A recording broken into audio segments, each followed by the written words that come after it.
How does a guy like you end up a bouncer? Just lucky, I guess. And usually does. If somebody gets in your face, I want you to be nice. Don't be rude! Ask him to walk, but be nice.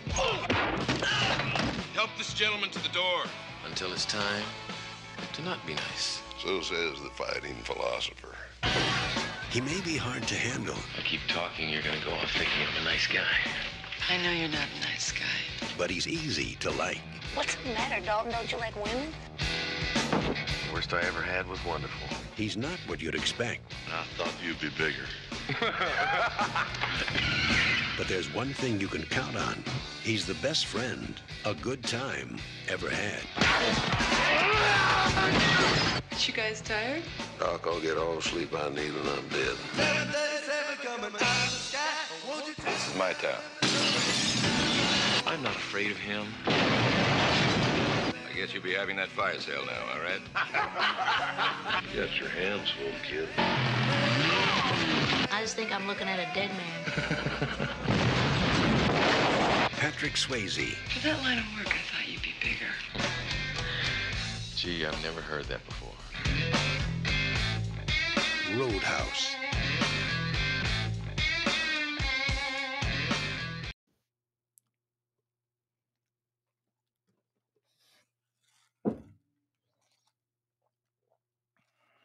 Oh, dear God. It's time for bad movies and a drink. I'm Terry Bennett. That's intern Noe. And I'm just going to say this right now. I don't know where this show will end up. I don't know how, formats will change. We'll figure out a flow to the show. But I do know this. For the next two shows, the inaugural and episode 2, you and I are going to get drunk and we're going to talk a little Roadhouse because this movie means a lot to you and I. By the way, I'm Terry Bennett. That's intern Noe. This is the inaugural Bad Movies and a Drink. Presented by Outdrank the Coverage. Presented by Outdrank the Coverage. And if you're worried, please call. We need help. All of our shows have alcohol in it now. No, this has been, we're not pretending we're creating the wheel here. This is a very well done thing on YouTube, bad movies and drinking while you're talking about it. In fact, Jason Brandt's channel, that's the guy that I kind of, in Red Letter Media too, but they do a little bit different. They watch the movies and then they round table and they just kind of discuss things. And they go for really, really like obscure bad movies. And we'll have some of those too. But you and I, we kind of want to do the movies like Roadhouse, the big production bad movies, and then make the decision. Is it bad or is it just a part of the the decade that it's in? And especially when you talk about a movie like this, Roadhouse is very much of the 80s. Yeah, I completely agree there. It was something that you introduced me to. I had always heard about it, but I never felt like watching it. And then you convinced me to watch it, and I fell in love immediately. I love movies like this because if I know it going in, I have the different mindset. Yeah. I'm not expecting it to be, like I mentioned to you before, an Amadeus or Ben-Hur, but I'm expecting it to be entertaining. And it does check that box. It is entertaining to me. Ooh. You okay there, buddy? That came out of nowhere.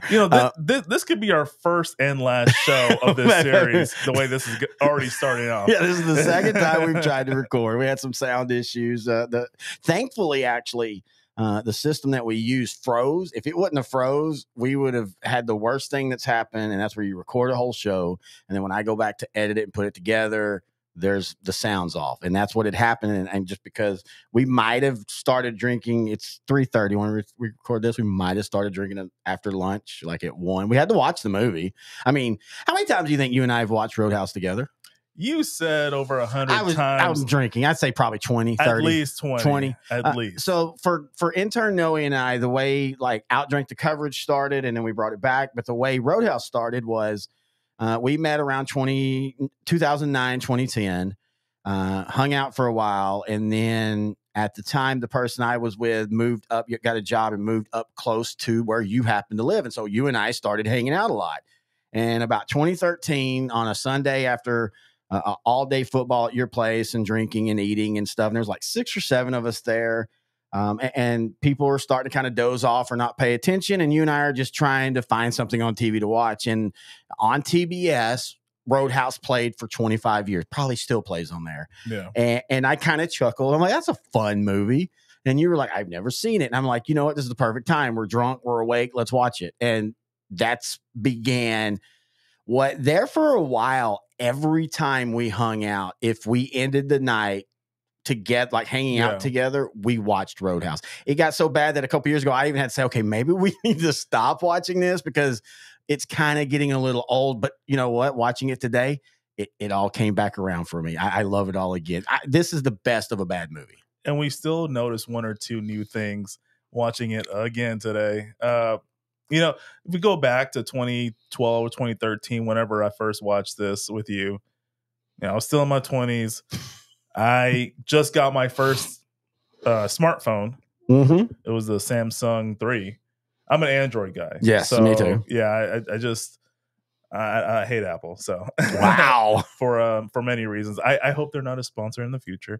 I kind of hope they would be, but for other reasons. Well, yeah, if they are, they're gonna see that I said that, and I won't be part of Outdrank the Coverage anymore. There you go. Sorry, but yeah. No, it's just going back in time. It was 11, 12 years ago.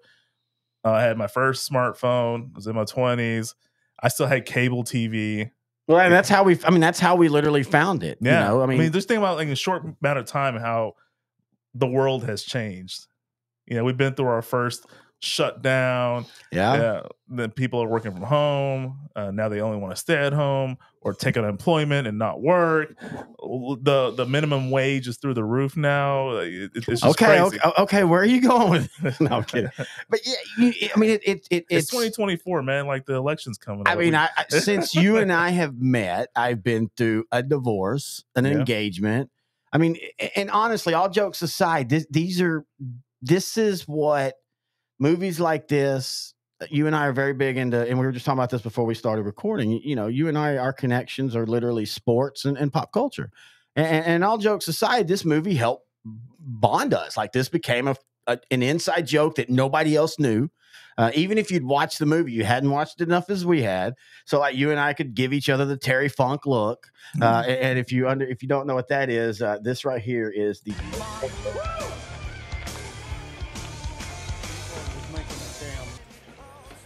Hey, vodka rocks.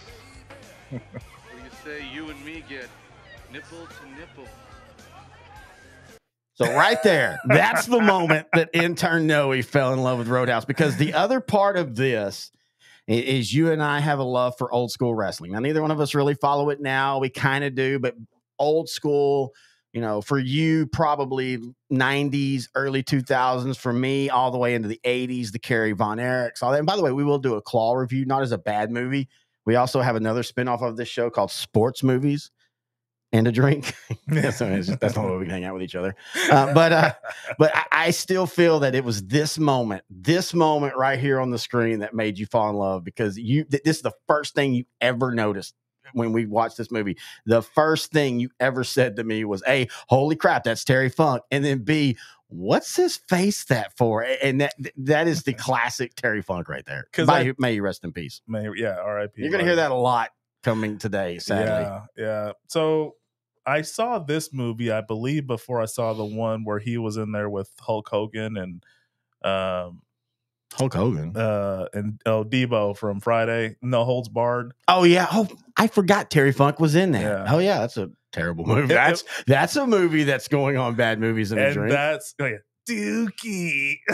Wow. Oh, and Ready to Rumble. That's another one we talked about. That's a good bad movie.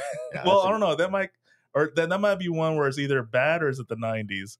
And that's what we're going to do. So that's how we're going to do these shows. We're going to ask if is it a bad movie or is it a product of the era that it's in, because movies don't age well. You know, I personally think, outside of a couple things that are said, I honestly actually think Roadhouse ages kind of well.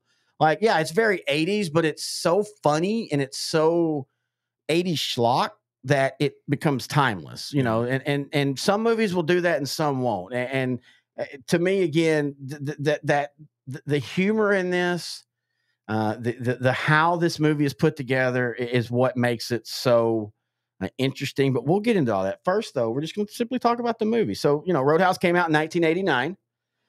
It, of course, stars Patrick Swayze straight off of coming from Dirty Dancing. This is the very next movie. In fact, they use that in the tagline a couple times about, he dances his way into your heart, or he dances into the bar.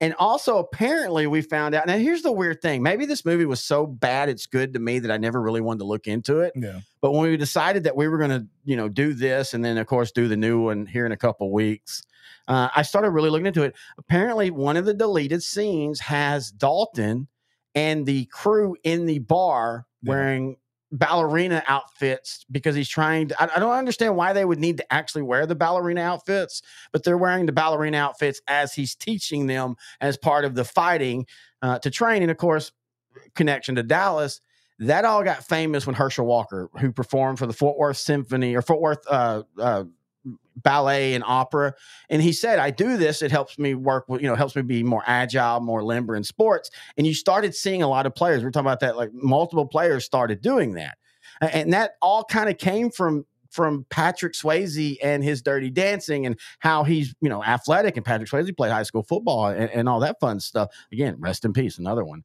But anyway, so James Dalton, or Dalton as you only hear from on the movie, he is apparently a bouncer that is so awesome that in 1989, when there's no real true internet, I know there was early internet, but there's no internet, that he could work.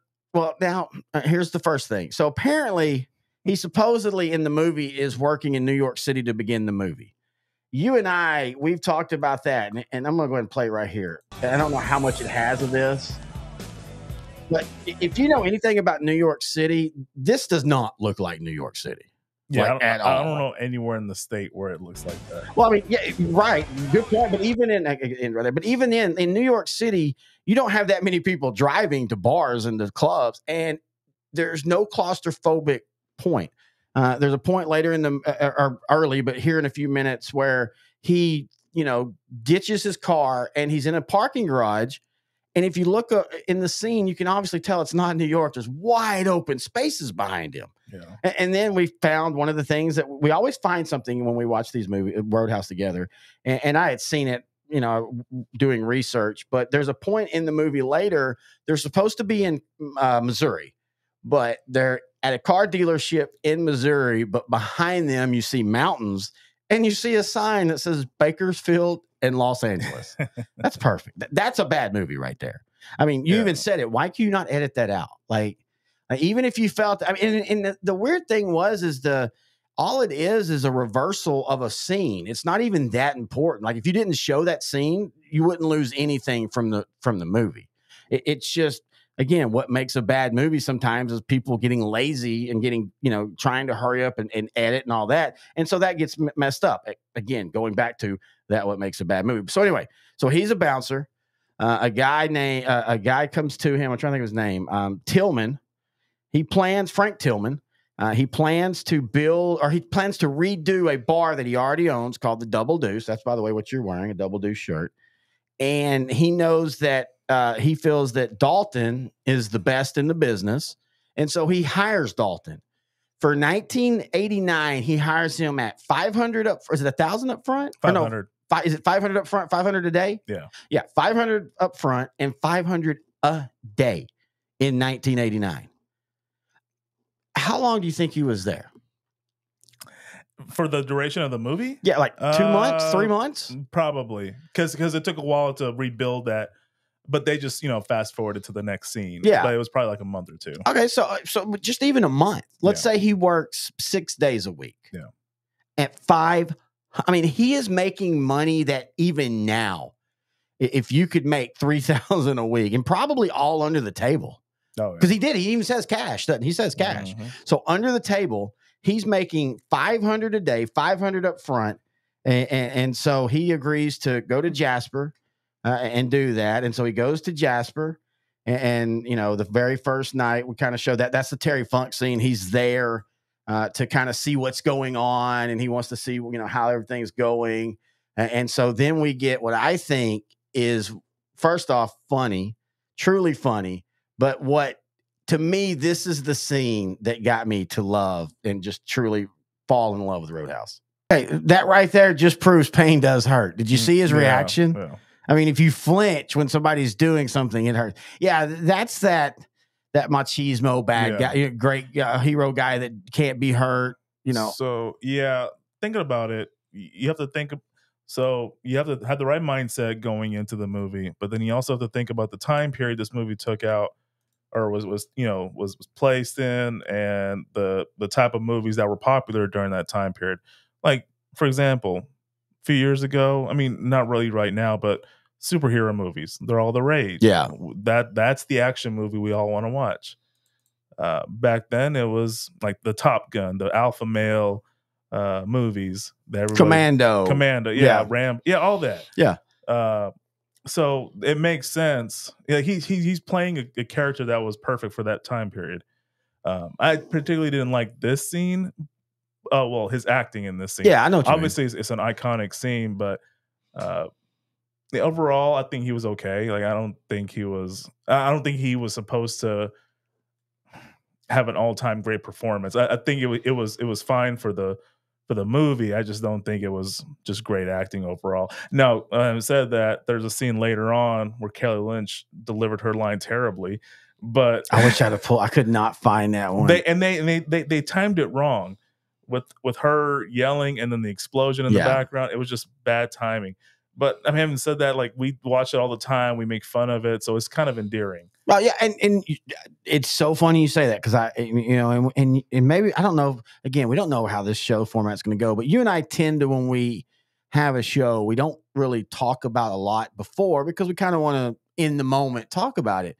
But you bring up the best point of what makes a bad movie be enjoyable and be fun and something you love is it's that it's so bad, it like you said, becomes endearing. Because I'll tell you this, man, doing the research on this, Kelly Lynch, she went all out. Like, this was she did studies, she talked about it. And we have a little clip of her, but it's a comedic thing about her husband.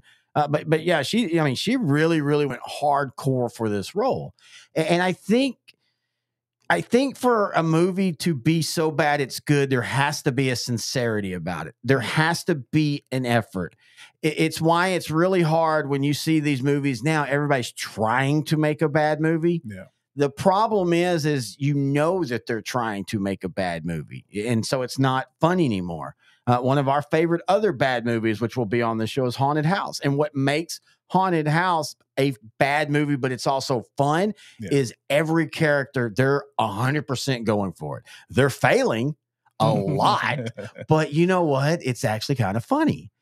Some of the jokes go too long and all that. Again, all the things, trappings but the one thing that connects bad movies that you want to keep watching is it's that sincerity. They're trying. And there's, you can't, I don't feel there's an actor in this whole movie that's faking it. I feel like everybody in this movie 100% believes that they are making the next big masterpiece cinematic action movie. Especially Terry Funk. Having this conversation reminds me of another movie we could. It's debatable if it's a good bad movie, but it's one movie that's kind of resonated today. And there was a movie that was made that it was like behind the Room. Oh yeah, The Room. Tommy Wiseau. Yeah. Oh yeah. So that's another. Oh, that's the problem with that one is it's been done so much on YouTube. It's going to be, that's one we put, but yeah, that's the classic. That might be, and I do want to say this, and I think we said this earlier, but we started recording, we had some issues, we had to stop, and we started back. But I said at one point, I want us to concentrate on the big bad movies like this one. I mean, this is a movie that, it cost $15 million to make back in 1989. It made $61 million. I mean, it was a small success. And again, TBS and DVD is where it took off. But so, look at that. Look at that catch. All the characters are set now. Yeah. You have Dalton at this bar. You have this doctor who eventually he's going to take out on a date after she sees him fight. And it, even though she doesn't, she abhors violence, and later on that becomes an issue. Yeah. The first time she sees him fight, she's not that bothered by it. And so they, that's your setup. That's the love interest. You've now got your bad guy. And then we proceed to, as I said, you just basically have the bad guy sends 3 or 4 guys over to the good guy. The good guy kicks their ass, has no issue with them, sends them back. And it's just kind of going along like that. Tra la la la la, la la la la. And then at some point, and I wish I had the clip, the dude that burns down Red's, and Red, by the way, is a character. The guy's name in real life was Red, and he's famously known because he was, a lot of people say he was Elvis's bodyguard. He was more than that. Him and Elvis were like best friends. He like toured with Elvis and all that. He plays Kelly Lynch's, the doctor's uncle.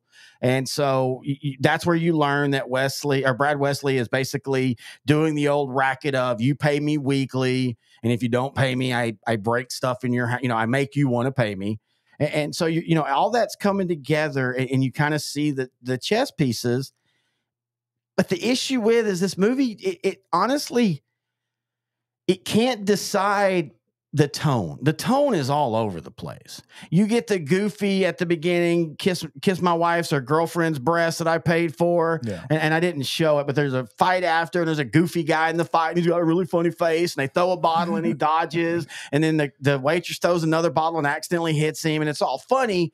And then they they switch to Brad Wesley giving a serious monologue about, I brought JCPenney's, and I brought, and I think that's where the bad movie part kind of comes in. It's just all over the place, tone wise. I mean, if we're gonna go back a little bit, the movie doesn't really make sense at all. No shit. This is the late 80s.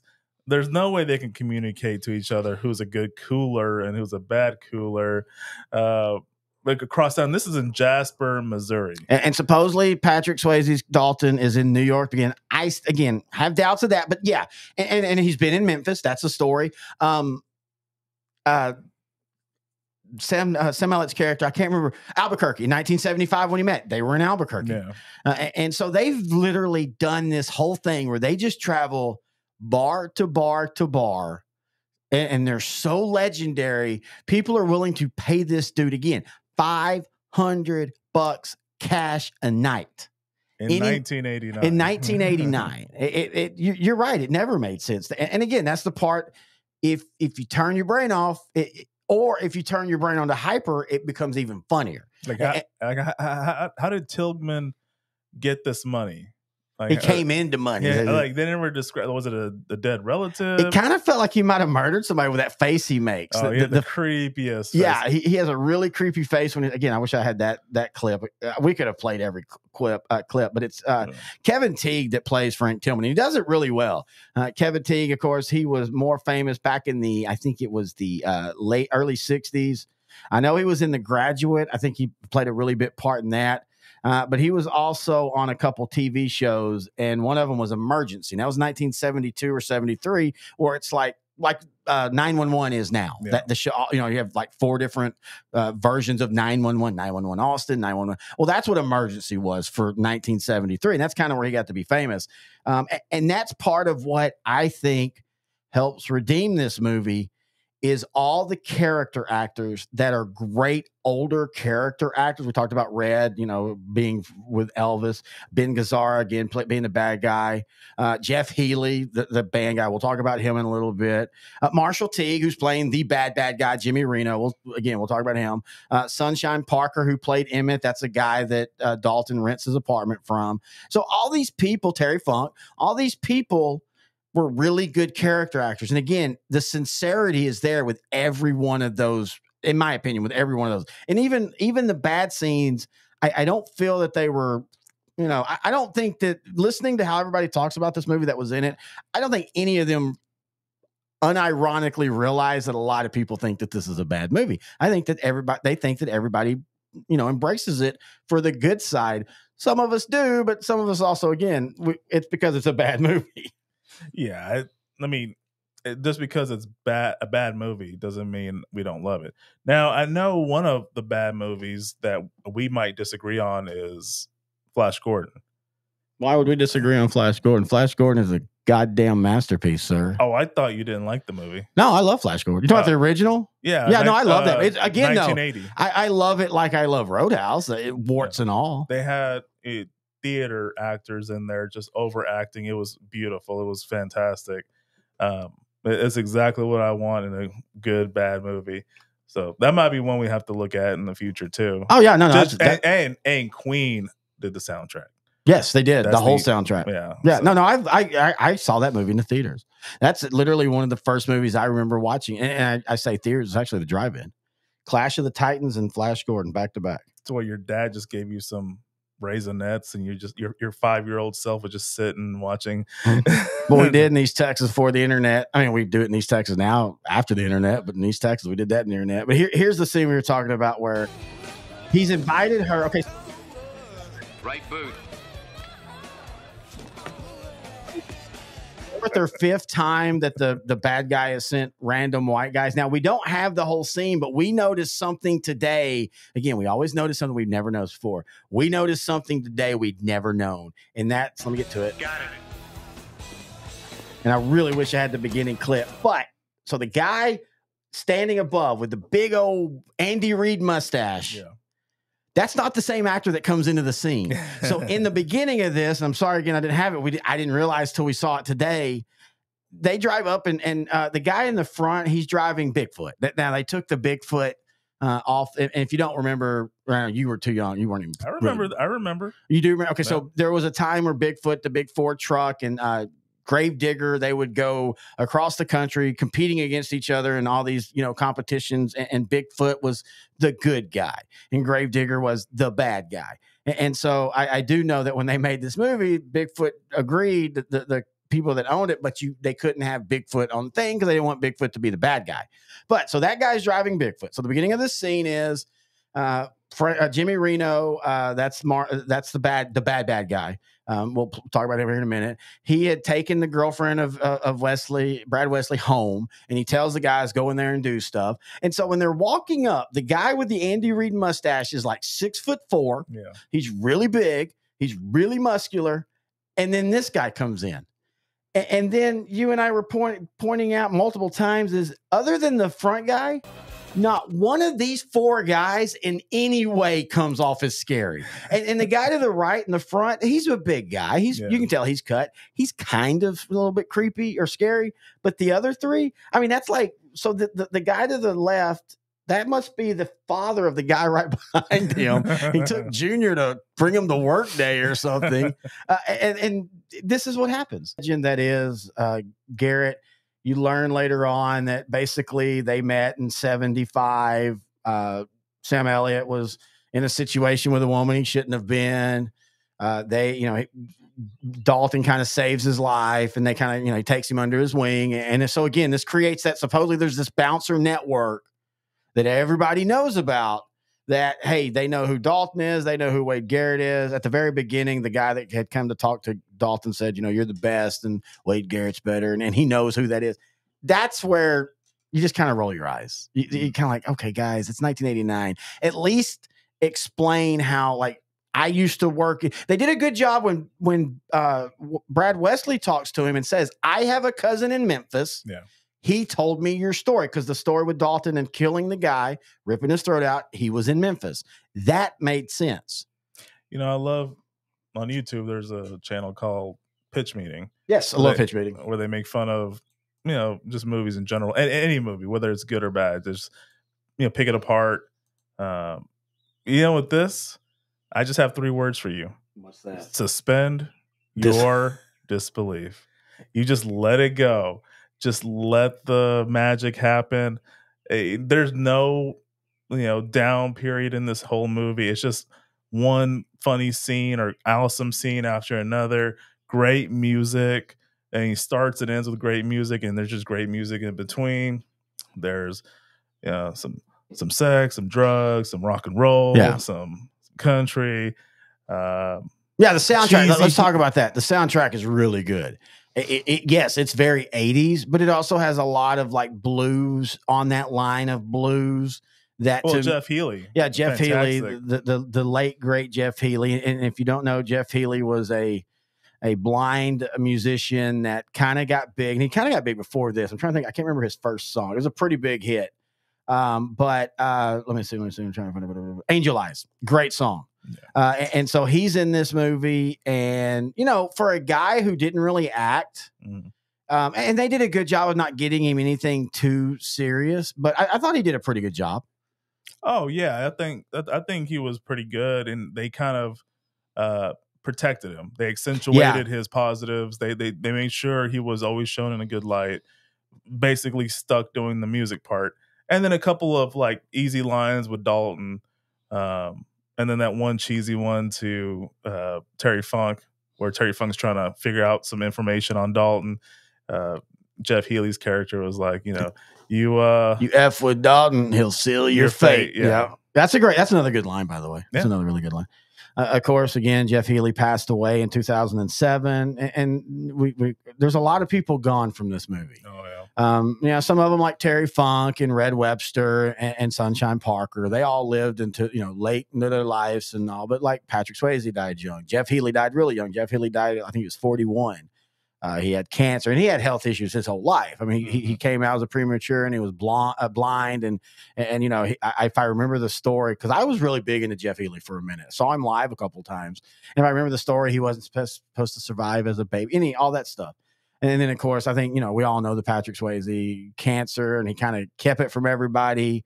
And you had all these rumors, and then he pops up on an award show, and I just remember seeing that and just being like, oh, wow. Because, I mean, he was down to probably 130 pounds. Now, the thing is, and it's a running joke in Roadhouse, Patrick Swayze wasn't a big dude. He was cut. Yeah. He was muscular. But when you saw him, like if you saw him in clothes, I could see the whole, and they kind of lean into that. I could see how people would always underestimate him because him and Sam Elliott, they're fit. Well, I mean, Sam Elliott's really fit because he's got a bad knee, but you know what I mean? They're not bulk.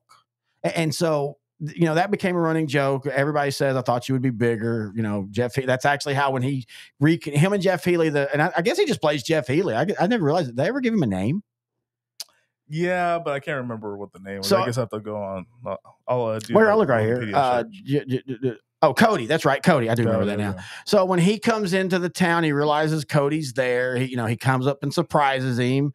And the first thing Jeff Healey says as the joke back is, I thought you would be bigger. Yeah. And so I get the idea that maybe people would underestimate Dalton because of that. But again, if he has that reputation, why, I guess that's one of the things I like about the opening scene with the first guy is at least he says, I've always wanted to try. I think I could take you. That makes sense. Yeah. These rubes in a small town who maybe have heard of him, but don't really, it doesn't make sense that they would keep coming back as they're getting their ass kicked multiple times by him. At some point, I think there should have been a point where one of the bad guys is like, I'm out. This is not worth it. I'm going to go back and work at Walmart. I did a really good job there. There's a character trait of villains in the 80s that you're underestimating. It's their stubbornness. I was gonna say stupidity. That's another word for stubbornness in the 80s. Yes. Yeah, Bennett on Commando. That's right. Just like literally, it's overdue. And you're right. I do respect that. Hans falling off the building still thinks he's gonna get a shot in at some point. Yeah, we'll definitely do Die Hard on bad movies in a drink. Wow. That's one of my favorite movies. I know. Oh, here, I wanted to give this. We didn't show this one. Again, this is good characterization. It's before I show it. Maybe the lake is toxic because he would be a guy that dumps toxic. Yeah. So maybe he's toxic because dark-haired Johnny Reno, as he floats lifelessly across the little man-made. Oh, it didn't do it. Dadgummit. But yeah, as he floats. He's got blonde hair. Yeah. He's got blonde hair. So another moment where we saw. So anyway, here's my big theory. Let's say Annette Bening plays the doc. Mm-hmm. I see a point in this movie where if you end it right there, like, I mean, you can have a thing where like, not like the credits roll, but like you have a scene where, okay, so he kills him, he floats him, he screams, Wesley. And then the next morning he's packing up, he drives off, the credits rise. He's won. He beat the bad guy. Yeah. But he lost his best friend. And he lost the girl that he loves. That is a 90s movie right there. You win, but do you really win? And it always has felt, even before I came up with this theory, it has always felt like everything after this, it felt like this was done. It felt like it was done in reshoots. Man, that is a good theory. I really believe that. And I have no proof of that. I'm just going off of it. Just tonally, it just, again, it switches back here in a minute. And it switched before. Again, we were talking about, I mean, there's at least another 20 minutes left in this movie, and that's the big fight. Yeah, that's supposed to, yeah, you're right. That's supposed to, the big fight. And again, that's one of the negatives that I feel about this movie, as they kind of, it's like they couldn't decide who they wanted to be the big bad. Do you want the smart guy, the Brad Wesley, or do you want the guy that's obviously a better fighter? He's a thug. He doesn't care to murder. He's raped guys in prison. I mean, seriously, all that earring. Has an, oh man, yeah, looks at Patrick Swayze longingly. Oh yeah, and we could do a whole episode on the homoeroticism of some of this. We're not, because we don't want. I don't say ruin like it's a bad thing. I don't want to get too deep into it. Is what I mean. I don't want to get too deep into that kind of stuff. But I see it. You see it. I don't know if I guess we can get a little bit. I don't know if in the 80s, I don't know if that was. It was macho, because think about Top Gun. So you think they're just. Because think about, okay, let's go to Top Gun. Okay. I was thinking Commando again, but same thing. Okay. Well, you tell me the scene from Commando after I tell you the scene. I'm talking well, I just meant the whole. Oh, you have a. Okay. No. You go specific scene. I'm in. The volleyball scene. Oh, yeah. That was apparently macho in 1986. Man, now I was 11, so I don't know. Now, looking at it now, it's very homoerotic. Obviously, it's not a bad thing. You and I don't care about it, but like, they're not conveying what they're really trying to convey. So, do you think it was subtext? That's my question. That was going to be you literally walked into my question. Is it something? Was it something that, like you said, they just 80s macho now looks like that? But I can even remember in the moment of like the running joke of Roadhouse in the moment was like, when are they going to kiss? Yeah. And so the question goes, was there subtext? Was that something, trying to slide in? Or was that just, like you said, just that's how they thought an action movie would develop, where it, and a lot of it is also like and I keep going back to Commando because, him and the bad guy had once worked together. Yeah. And that's not how it is in this movie, though. You could say, but like Dalton and Garrett, that felt like a father-son type thing. Like I thought they did that really well. Yeah. Father-son, big brother, and all that. But yeah, when him and Marshall Teague and Johnny Reno in the movie, when they're like, there's just these weird longing stares at each other. And then for him to jokingly, for him to literally say, I did guys like you in prison. And it's like, is that supposed to, like, is it one of those things where, I guess some people, it's like, well, if you're the guy doing, then you're macho. I don't know. That's just weird. that just always. I don't know the rules. Yeah. I mean, well, just even in 1989 or whenever I first saw it, I just always was like, oh okay. Yeah. That's a weird, like, that's not the, anyway. So here's the part we're talking about where kind of the close is, and it just feels a little different. This is the very end. Sorry. I don't think I have this shot. Je me suis pris un ours blanc sur la gueule. Oh, wow. You couldn't even get it in English. I got the wrong one. I had two of them, and I even said one of them. Again, this is why we call bad. So in that scene, the main bad guy. Here we go. Oh, okay. Here we go. Oh yeah, this was the scene I was thinking. It's over!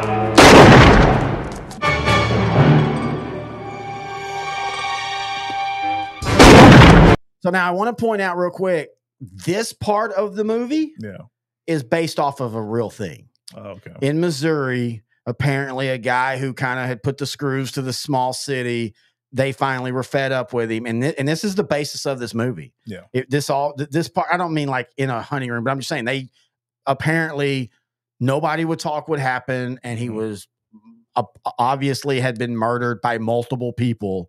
Yeah. And so that was the basis for this whole movie. Think if you'd have stuck with that without the bouncer. What if Patrick Swayze was just a drifter coming into town? Yeah.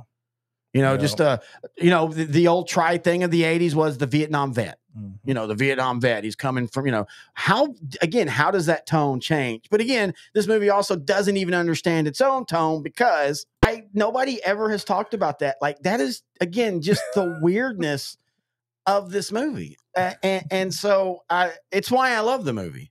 But I will say this: I don't know. I'm not trying to be goofy here. We always joke, but I don't know if I would love the movie as much if it wasn't that you found it because of me and it became a thing. Because I will admit, I saw it at some point. I don't even remember. Like I told you, I don't know if I said it in the first of this one or in the one we had to restart. I don't remember when I first saw this. I don't remember if it was in the theater. It probably was because in 1989, I was a sophomore in high school, and you just went to where I grew up. You went to the bowling alley, you went to the skating rink, or you went to the movies. Yep. And usually you did two of the things. And so I probably saw it in theater. And, this movie got big. Like I said earlier, it cost $15 million. It made 61. It was a decent hit. But it got big on TBS. And you're going to hear that a lot when we're talking about bad movies. It got big on cable TV. Yeah. And I remember it through the years, and I would watch it occasionally and kind of go, that was stupid. But and I grew up with Mystery Science. You didn't. I grew up with Mystery Science. They're the kings, the beginning of they watch bad movies, and they riffed off of it.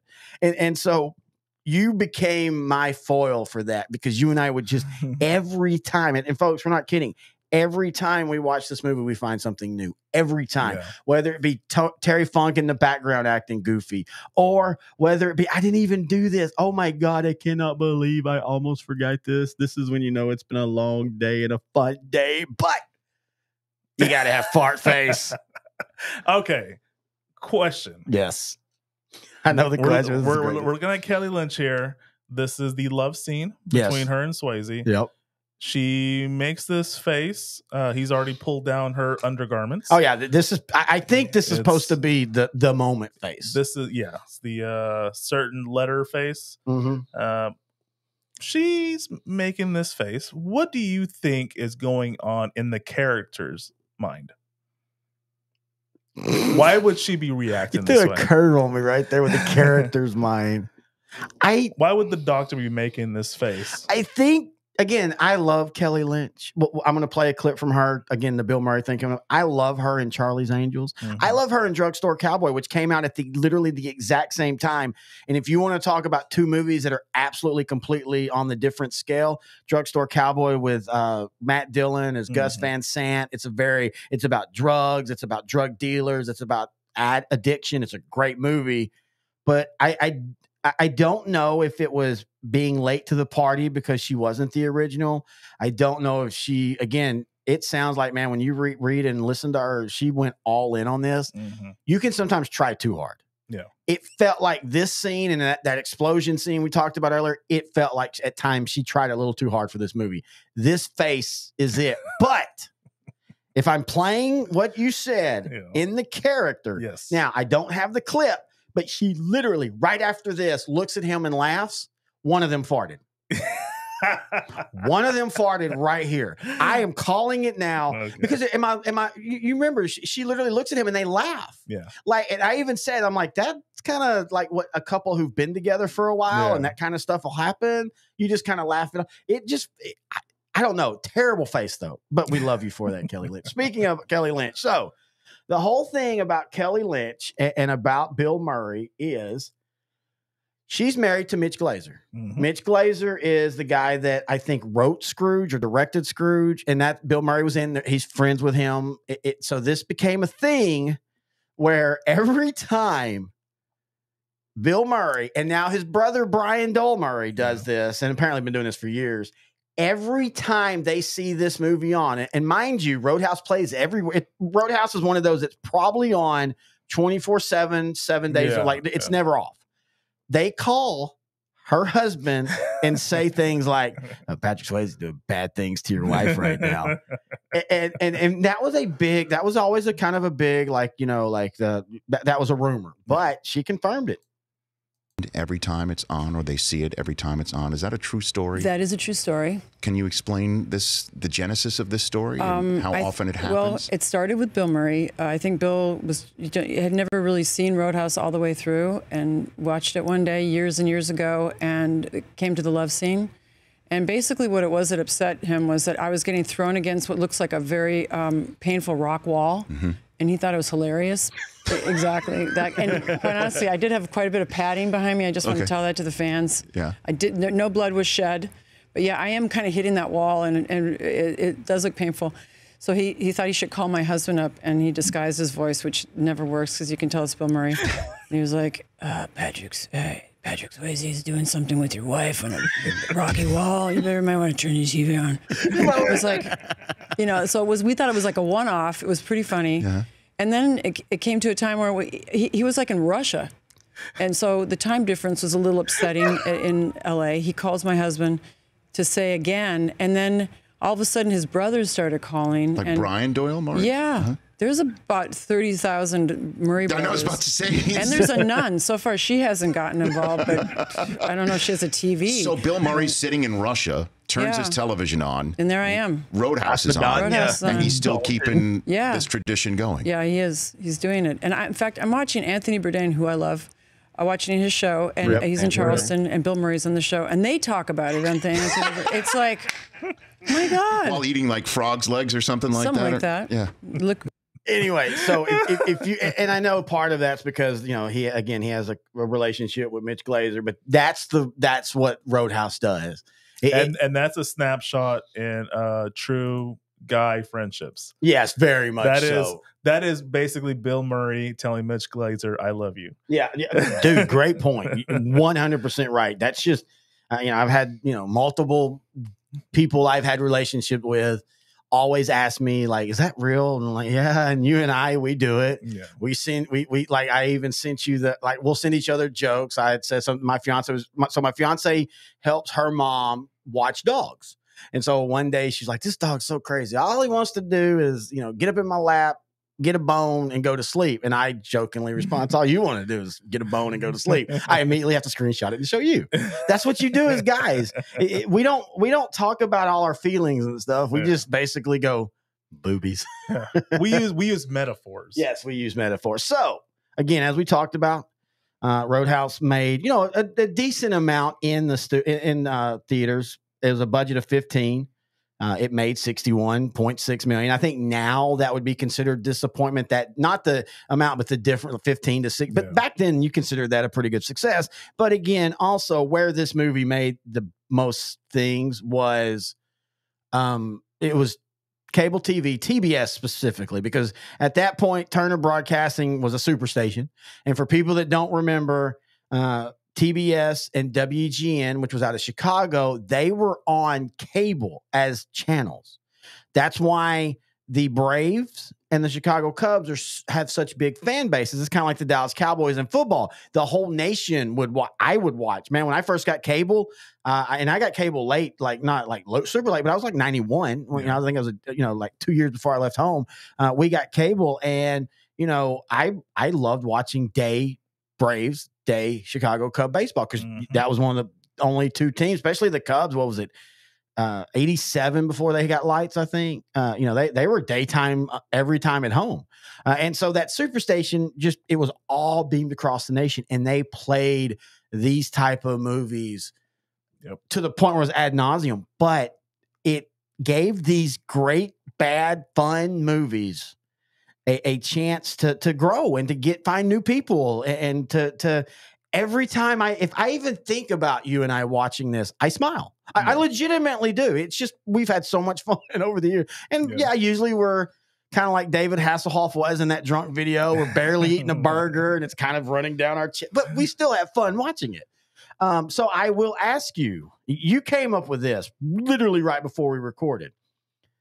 Is this a bad movie, or is this a product of its time? Because even though it's 1989, the way culture works, you're literally in the middle of the 80s at that point. Culture always goes like 3 to 4 years into the next decade. So when you think of the 80s, go look at a 91 movie. And I don't mean like the Independence, but like a regular 91 movie, you're still seeing 80s aesthetic. So is this a bad movie or a 80s movie? I love that. An 80s movie. Where do you fall on that?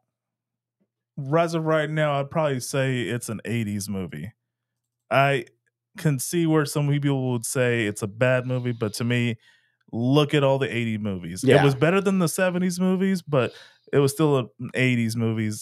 Just the hair, the fashion, the overacting, the underacting, the overacting, in the it's same scene by the same person at times. It is classic 80s. But yeah, But yeah, you make a good point. I would say, for example, 90s. I think after 92, you start to get to the 90s, Yeah, the real 90s, Yeah. the neon blue, pink waves, all that kind of stuff. You start seeing, again, I think if you make this movie in 1999 instead of 1989, you end it where he wins that fight but loses everything. I mean, that's what the 90s became. Like you get what you want, but it's like you don't always get what you need. Sometimes you get what you want. And well, think about it. It makes sense because you want to make, if it's successful, Yes. you have a built-in sequel. Exactly. Yeah. Dude, you know how to segue because this show's not over yet because these sons of bitches. Now, I will say this. I saw this movie. I saw this movie on DVD back when Netflix still sent out DVDs. I saw this movie immediately as it came out because it's Roadhouse. It's Roadhouse 2. I also like who is in it. Jonathan Sketch and Busey. Not Gary Busey, his son. I can't think of his name right now. But in 2006, this came out. And I've never seen this one. It's so bad. I don't know if New York drug agent Shane Tanners in the business of fighting back. But when family business becomes deadly, his only job is revenge. Okay, I just first off, that guy holding the phone. Yeah, this is he's on Veronica Mars. Just got to point that out. Okay. In fact, he's a bad guy on Veronica Mars. He's really good character. The sugar glass. Yeah, look at you, man. I first learned about sugar glass when I was in theater, and I was told to hit glass, and I was like, "You stupid, just hit it." And I hit. I'm like, "This is so fun." So I don't even know if this trailer says it. That guy is Dalton's son. Jonathan Sketch plays Dalton's son, so he's Dalton. Last name again, like you point out. Dalton's first name is not Dalton. It's James Dalton. It shows that whenever she's going through his medical records. Again, I guess if you're a traveling bouncer, you would want to have your medical records. I don't know why you have your degree in there. Like, that's a weird thing. Like, do you also have your resume in there? It's what the kids call a flex. Oh, there you go. I like you're right. Actually, that's a good point. You're a good looking dude who can fight. You can dance. You didn't put baby in the corner the last movie, and you have a degree from NYU and it's philosophy. Oh, yeah. Because that's kind of what got her when he says, well, did you learn anything? Well, something about man and they're, finding faith or shit. That's the moment she got in. But anyway, so I just want y'all to remember, this is Dalton's son, and he has come back to this bar in Florida to revenge Dalton's death. How many more people are going to die because you want to do the right thing?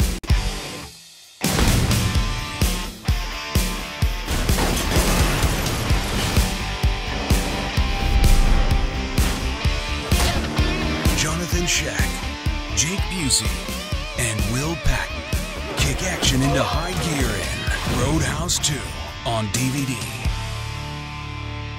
So it was straight to video, right? So I remember for years just I was disappointed. And it wasn't that I was expecting a good movie, but it again, just like and we might eventually one day watch this and do this on this, because that is a true bad movie.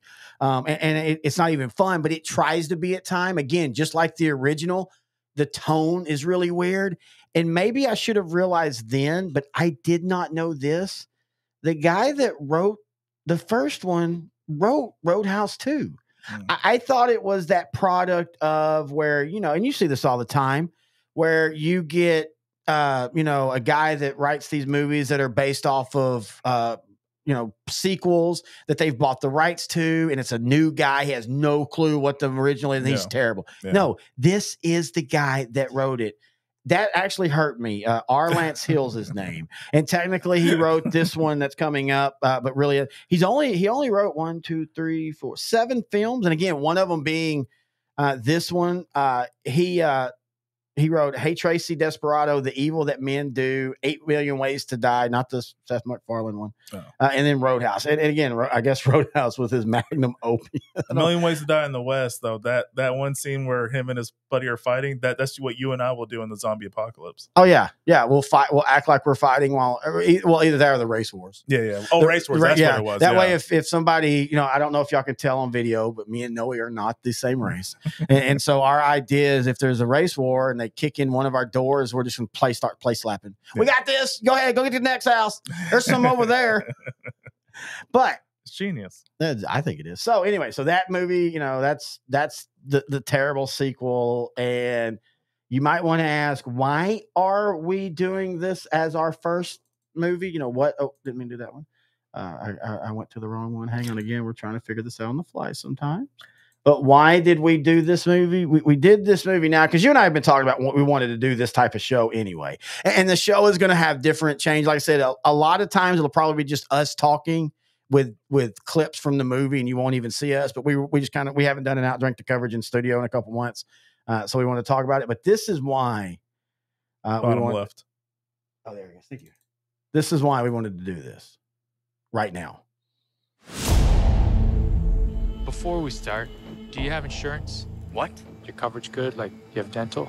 Oh, haha. Is there a hospital nearby? Is it, like, too far? About, like, 25 minutes, I'd say. I like that guy to the right. He always plays really funny parts. The guy with blonde hair is in that Mayan show.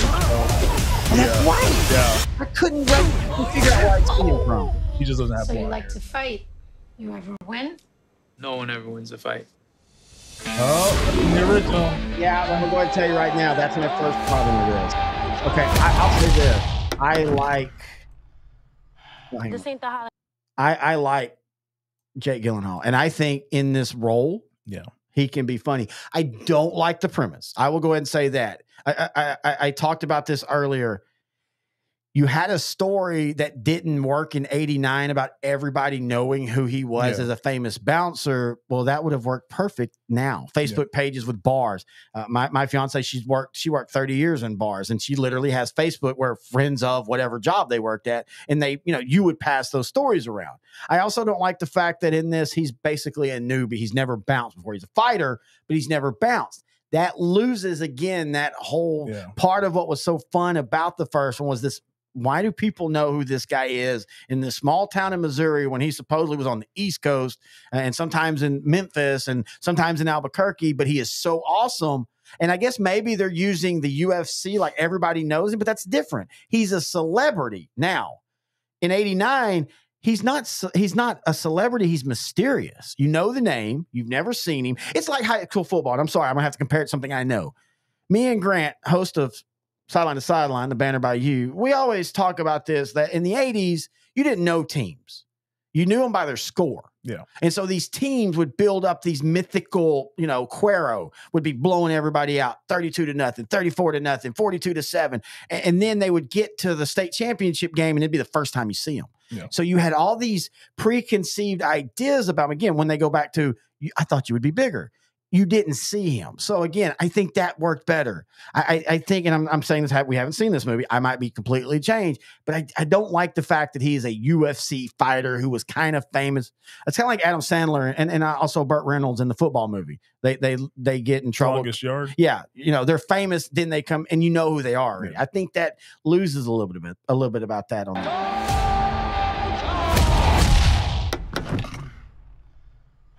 This ain't the Holiday Inn, pal. I'm moving. A friend of mine suggested I come talk to you. I own a Roadhouse out in the Florida Keys. And that's what the Lately, second it's been movie attracting the wrong is. clientele.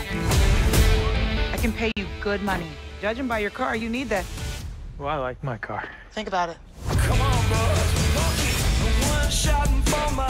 I know who you are. Elwood Dalton. Big fan, man. That guy's got a knife under his shirt. You just take a big step back and pop me in the face. You can do it. That's the actor that was on Bates Motel, isn't it? Played the brother. Tell me about the spouse. He acts all nice, like he's Mr. Rogers or something, but then he'll haul off. Really interesting guy, overall. Brand wants I to guess take the he's Roadhouse away Tinker. from me. Yeah. He wants to build some resort. I should warn you. People have a certain way of getting things done around here. I hope Conor McGregor is as like just over the top and just overacting and just like overly just Everything. yeah. Just being That Conor would make McGregor this in normal day, you mean? He's the thing that I think that's gonna make this movie. If he doesn't play a serious character, like he thinks he's a badass, but he's like really just Well, and by the trailer, I think that's what he's going for. Now, there's also a world where he tries it and that fails too. Yeah. Because you can go too much. Again, it goes back to sincerity. Johnny Reno, Marshall Teague, or whatever, I can't remember his last name. By the way, he was also in Armageddon. He's one of the pilots that dies. Oh, okay. He's one of the ones that when they first, you've seen Armageddon, right? Mhm. When they first meet and they're all kind of looking at each other, he's the chiseled jaw pilot who, anyway. And then he also now is in like, people are still in Christmas movies. And I don't mean that like in a fun Grinch way. I mean that in a very political Christian way. And nothing against Christianity, but that's just like, that's a weird movie. But he balanced that well. We didn't talk enough about that. He balanced that well. He's crazy, but there are moments where he lingers on Dalton. He lingers on Dalton, but again, we get to do a whole expose on all the subtext, but it's good. Like it works. Like you believe that this dude is a crazy jail. Him and another guy who even looks like worse. That dude looks like he does things that we don't even want to. Like if you've ever seen 8mm, that guy would probably be doing a lot of the things in 8mm. There's a scene where they're all like, "Yeah, we love destroying the world," and it works. Like it fits. So Will McGregor, and McGregor has a. He's not well liked in the world right now. But anyway, will he be able to balance over the top, but with charisma? I think he can. Anyway, let's finish the rest of this. Hey, fellas. Looks like you're having a smashing. So the smashing time I like, but the, hey, fellas, I'm reading a cue card. Oh, it's over here. I'm just saying, I'm worried about that. Any action he's going to be great at. I got a tip for you. Don't let no one get this close. Let me guess. Threaten me. Tell me to get out of town. Now, I like this dissecting a trailer. I like that he's getting his ass kicked. Because if there's the one thing, and you and I literally talk about this during the movie, it's very well known that certain actors, when they're in action movies, they can't lose a fight. Seagal, Van Damme, even though Van Damme's kind of gotten off that when he was younger. I don't know if Swayze had that, but if you ever noticed, like Swayze might almost lose a fight, but he always wins the fight. And all the bad things happen to people around him. We are reviewing Street Fighter. Oh yeah, oh hell yeah, dude. That's probably legitimately. That's probably one of the 10 I was thinking of when we first started talking about this, because I have another. It's funny. I am a gamer.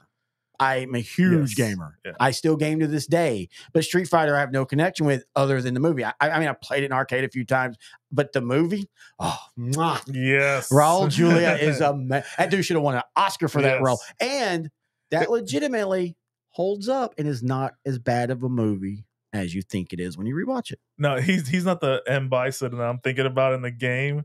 No, but I don't want him to be. Exactly. No, Raul. But anyway, so I do like that. It looks like that. It kind of looks like that Conor McGregor, and I'm wondering if maybe they fought in a match. And then he's not playing Conor McGregor, but it looks like he might already know this guy. Yeah. But I like the fact that it looks like Conor's kind of his the guy he can't beat. He's got to figure out how can I get out of my mind space and beat this guy. You never saw that in the original, so I do like that. Get the impression that he can't be threatened. Once Knox is on the job, it's over, baby. Yeah, he's going to be terrible. I'm calling that now. The first couple times we watched this, we were kind of like, oh my God. Because, this was supposed to be a Ronda Rousey joint back in 2016. Yeah. It never happened. And this came out of nowhere. So you and I are really excited. The first couple times I watched this, I'm like, he's going to be awesome. Yeah. This is going to be It takes a lot to get me angry, but when I am, I just can't let go.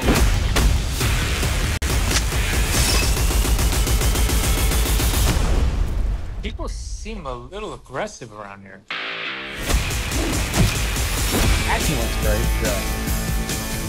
Is that one a friend of yours? No, I just broke his arm. So to I always say this on our shows, to pull the curtain back. We thought we were going to do a double. We thought that the second or the new Roadhouse came out today. It actually comes out. It comes out at South by Southwest. Yeah.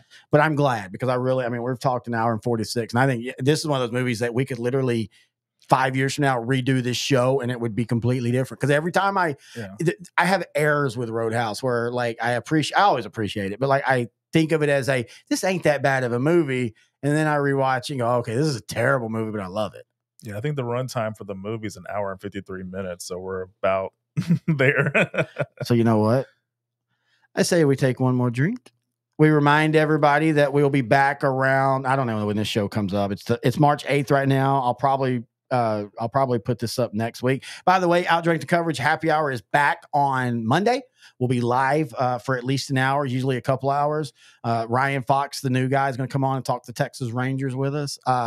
But we'll be back for Bad Movies and a Drink for Roadhouse, the 2024 edition. I just want it to be either really, really good or really, really bad.